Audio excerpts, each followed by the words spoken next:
उद्वत नगर से पंचायत से आप पैक्स अध्यक्ष भी रह चुके हैं, अभी भी फिलहाल वर्तमान में भी आप हैं पैक्स अध्यक्ष। अभी आपने मुखिया प्रत्याशी के लिए नामांकन किया है, तो मुख्य एजेंडा क्या रखे हैं अपने पंचायत के चुनाव के लिए? देखिए, पहले मैं अपना परिचय दे दूं। मैं राजू कुमार, ग्राम पोस्ट थाना उद्वत नगर, जिला भोजपुर का स्थायी निवासी हूं। वर्तमान में पैक्स अध्यक्ष हूं और उद्वत नगर पंचायत के मुखिया प्रत्याशी भी हूं। मेरा मुख्य उद्देश्य है कि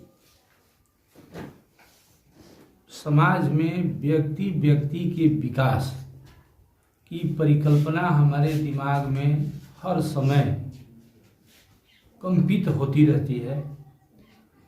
चुनाव होते हैं, नए प्रत्याशी चुनाव लड़ते हैं, उसमें से कोई एक जीतता है। जीतने के बाद उनके पास न कोई नीति रहती है न नियति रहती है। जब तक एथिकली, मोरली, समझ से और उस स्तर के योग्यता के अगर चुनाव नहीं होता है प्रत्याशी का, तो वे चाह करके भी अपने पंचायत के लोगों के साथ न्याय नहीं कर सकते हैं। मुखिया को जो भी पंचायती राज व्यवस्था के तहत अधिकार प्रदत्त है, उसी का सम्यक रूप से, सम्यक का मतलब कि बिल्कुल ही ईमानदारी से कौन व्यक्ति की इस योजना का हकदार है, उसका वे सम्यक रूप से उचित हकदार तक पहुंचाने का कर्तव्य का निर्वाह करना होता है। और यही नहीं हो पाता है। राशन कार्ड मान लीजिए, राशन कार्ड है तो राशन कार्ड बनता है, लेकिन जिसको बनना चाहिए उसको नहीं बनता है। इंदिरा आवास बनता है, आवास का भी काम होता है, लेकिन जो उसका असली हकदार है, समाज के अंतिम व्यक्ति से इंदिरा आवास का निर्माण शुरू होना चाहिए, जबकि वह अपने नज़दीकी व्यक्ति से शुरू होता है। अपने और गैर अपने में अंतर स्पष्ट करके, डिस्टिंग्विश करके उसका भी चयन होता है। तो मेरा मुख्य उद्देश्य है कि इसमें अपने स्तर से ना कोई बजट बनाना है, ना कोई अपने स्तर से अलग से कोई आपका विशेष अधिकार है।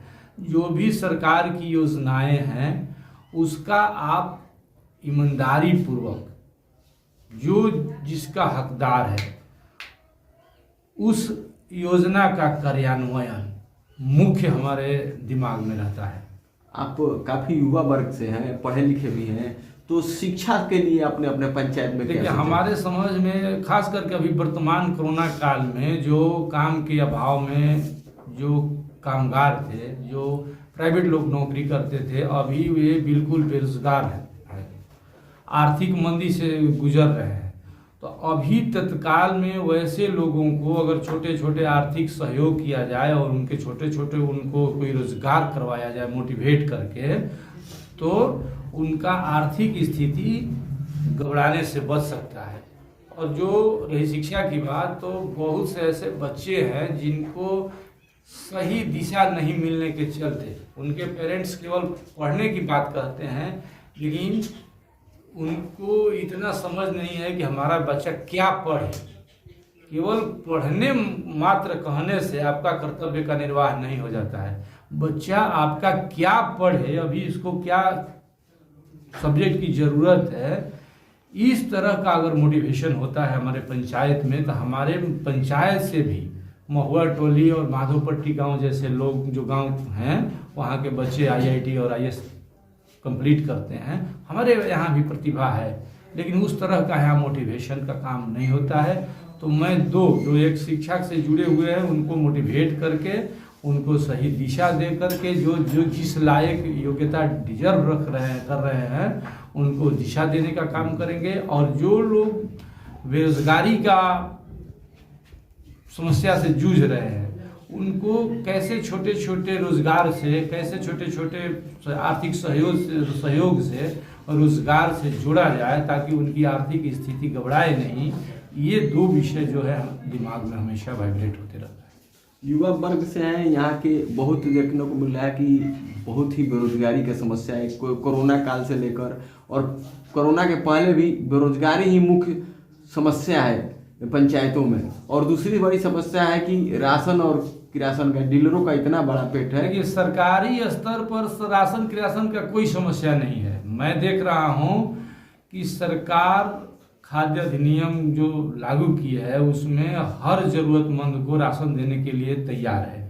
अयोग्य प्रतिनिधि के कारण बहुत सारे लोग हमारे पंचायत में भी राशन कार्ड से वंचित है, जिनको मैं बिना मतलब पंचायत के अधिकार का मैंने सहयोग करके ब्लॉक स्तर से जानकारी के आधार पर राशन कार्ड बनवाया है। और मैं उन परिवारों का चयन कर रहा हूं जो उसके हकदार है और उनको राशन कार्ड नहीं बना है, उनको मैं हर हाल में राशन कार्ड बनवाऊंगा। चुनाव पंचायत का युवाओं के लिए क्या कीजिएगा? युवाओं को मैं, मेरा मुख्य उद्देश्य है दो, एक शिक्षा से जोड़ करके उनको रोजगार दिया जाए। मान लीजिए कि जो लड़का शिक्षा के क्षेत्र में आगे है तो क्या उसमें क्वालिटी है, किस क्षेत्र में उसको क्षमता है कुछ करने का, उस दिशा में उसको सहयोग करेंगे। जो बच्चे पढ़ लिख करके रोजगार चाह रहे हैं, सारे लोग बच्चों को नौकरी नहीं मिलेगी, उसका एक दूसरा अच्छा विकल्प है व्यवसाय, वह क्यों ना छोटा छोटा ही व्यवसाय हो। तो व्यवसाय के क्षेत्र में भी मैं मोटिवेशन का काम करूंगा। और पंचायतों में देखिए, दावा पंचायत में है बेरोजगारों के लिए रोजगार दे रहा है, तो उसके लिए आपने क्या सोचा है, क्या प्लानिंग किया है? मैं यही प्लानिंग किया हूं कि छोटे छोटे, जैसे मान लीजिए सब्जी उत्पादन है, किसान सब्जी उत्पादन का काम करते हैं, आप वहां से सब्जी खरीद करके आप ले आकर के बाजार में बेचिए, अपने ही बाजार में बेचिए, अपने ही लोकल बाजार को एक मंडी का रूप दीजिए। छोटा छोटा उद्योग है, आप करते हैं तो इसके लिए आपको प्लान करने की जरूरत नहीं है। प्रतिदिन 500 से लेकर के 1000 रुपये छोटे छोटे उद्योग के माध्यम से, बिजनेस के माध्यम से आप कमा सकते हैं। उस क्षेत्र में मैं आर्थिक सहयोग करके और उनको अपनी समझ से किस चीज का व्यवसाय करें जो कम लागत से शुरू किया जा सकता है, मैं मोटिवेट करूँगा। अभी जो समस्या है मूल